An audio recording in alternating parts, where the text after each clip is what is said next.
sebenarnya ini suatu terobosan yang luar biasa besarnya. Karena Indonesia ini 1001 aturan, tidak bisa berkembang. Kita sudah 75 tahun merdeka, nggak bisa berkembang. Ini merupakan suatu suatu tindakan yang sangat luar biasa, loncatan yang luar biasa, sehingga kita bisa menciptakan lapangan kerja yang luas.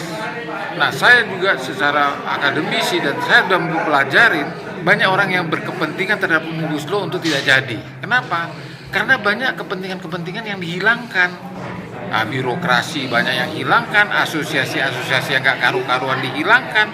Jadi banyak pengerat rente daripada aturan-aturan yang sekarang ini diciptakan untuk mereka itu masih tetap enak gitu loh. Jadi kita lihat dulu baik-baik bahwa Omnibus Law yang ada Undang-Undang Cipta Kerja ini kan tiap tahunnya kan hampir 3,5 juta orang yang harus mendapat lapangan kerja. Nah, kalau tidak ada lapangan kerja, pengangguran makin besar. Ya, jadi saya dari Universitas Patriarta, saya sangat mendukung Omnibus Law. Karena apa? Saya sudah baca dan saya teliti sendiri itu secara ekonomi. Jadi kita melihat secara holistik, secara menyeluruh, jangan secara integral. Jadi bagaimana jadinya, susunannya, tidak ada lagi waktu.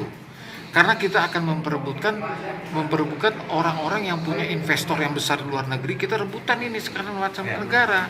Dan jangan dilihat ya, sekarang kita perhatikan negara-negara macam Singapura, Malaysia, Filipina, dengan adanya Omnibus Law mereka tidak suka. Karena enak sekarang melaksanakan. Sekarang coba kalau kita ngurus suatu pengurusan, minimal itu 1-2 bulan baru selesai. Itu juga pakai uang. Investasi memang masih banyak yang masuk ke Indonesia, tapi hasilnya itu sangat kecil. Kenapa? Misalnya dulu investasi ada 100 triliun. 100 triliun itu menghasilkan misalnya 10.000 angkatan kerja. Nah, sekarang misalnya sampai 200 triliun, bukan 100.000 tenaga kerja, makin kurang. Kenapa? Karena mereka pakai padat modal. Padat modal yang pasarnya di Indonesia ini sangat besar. Jadi betul-betul bagus undang-undang cipta kerja yang dibuat pemerintah.